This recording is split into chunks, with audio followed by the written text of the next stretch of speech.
Salam, mən tibb üzrə fəlsəfə doktoru, onkoloq mamoloq Afət Cabbarova Sağlıq Saatı layihəsi çərçivəsində süd vəzi xərçənginə bağlı doğru bilinən yanlışlara aydınlıq gətirəcəm. Doktor, deyirlər ki, daimi büstqalter taxmaq xərçəng yaradır. Mifdir yoxsa reallıq? Mifdir.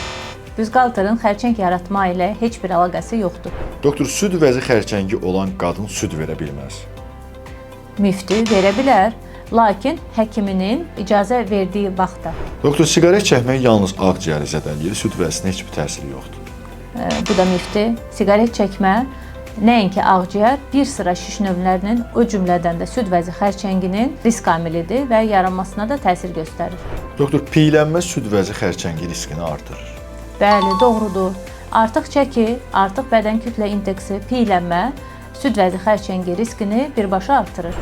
Ana südü vermək gələcəkdə süd vəzi xərçəngi riskini azaldır. Doğrudur. Ana südü vermək və nəinki ana südü vermək, bu müddətin minimum 1 il, il yarım olması süd vəzi xərçənginə yoluxma riskimizi az da olsa azaldır. Süd vəzi xərçəngi ağrılı olur. Ağrı yoxdursa qorxmağa dəyməz. Bu da bir mifdir.